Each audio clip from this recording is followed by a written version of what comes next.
அப்ப நீ என்ன முழுசா மறந்துட்டு போயிடலான்னு முடிவு பண்ணிட்டியா? யா, வெறும் நினைவுகளோட மட்டும் என்னால வாழ முடியாது. நீ என்னெல்லாம் சொன்ன? எவ்வளவு கஷ்டம் வந்தாலும் உன்னை விட்டு பிரிய மாட்டேன்னு சொன்ன. இப்போ அப்ப நான் அப்படி சொன்னேன். ஆனா இன்னைக்கு என்னால முடியல. ஏன்னா அவன் நான் நினைச்ச மாதிரி இல்ல. இந்த பார்மது, நாம நினைக்கிற மாதிரி இருக்கிறது இல்ல வாழ்க்கை. இந்த உலகத்துல 100% முழுமையா இருக்கணும் நீ எதையுமே எதிர்பார்க்க கூடாது. ஏன்னா நீயே 100% முழுமை கிடையாது. நீ மட்டும் இல்ல, இந்த உலகத்துல யாருமே 100% முழுமை கிடையாது. இதான் இறைவனோட படைப்பு, இயற்கையோட நியதி. நமக்கு என்ன கிடைக்குதோ அதை முழுமைப்படுத்தி சந்தோஷப்பட்டுக்கணும். அதான் வாழ்க்கை. கொஞ்சம் யோசிச்சு பாரு. நீ எங்க பிறந்து வளர்ந்தவ? அமெரிக்கால. அங்க எத்தனை பேரோட பார்த்து பேசி பழகியிருப்ப. அவங்க மேலெல்லாம் வராத காதல் இங்க தமிழ்நாட்டில் இருக்கிற ஒரு சாதாரண பிரஸ் ரிப்போர்ட் மேல உனக்கு வந்திருக்குன்னா அதுக்கு ஏதாவது காரணம் சொல்ல முடியுமா? முடியாதுல்ல. ஏன்னா இதுக்கெல்லாம் காரணமே கிடையாது. அது அப்படிதான்.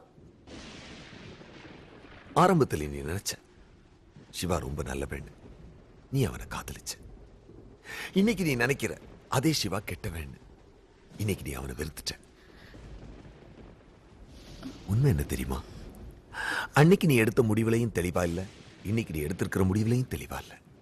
ஏன்னா மனிதன் எடுக்கிற எந்த முடிவுகளுமே நிலையானது இல்ல. மனிதன் எடுக்கிற முடிவுகள் வேணா நிலை இல்லாம இருக்கலாம், ஆனா மனித உறவுகள் நிலையானது.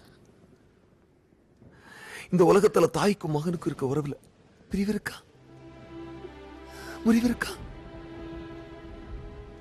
இந்த தாய் பிடிக்கலன்னு தூக்கி எறிஞ்சிட்டு வாழ்க்கையில் நாம இன்னொரு தாயை சேர்த்துக்க முடியுமா?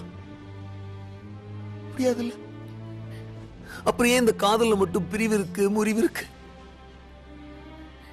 என்ன இங்க யாருமே தாய்மை உணர்வோட காதலிக்கிறது இல்ல. காதலுக்கும் தாய்மை உணர்வு வேணும். அந்த உணர்வோட காதலிச்சா அந்த காதல் என்னைக்குமே பிரியாது.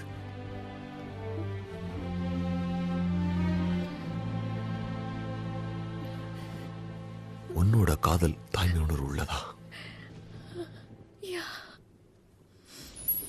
அப்போ வாமது, சிவா இல்லாம நீ வாழக்கூடாது. வாமது.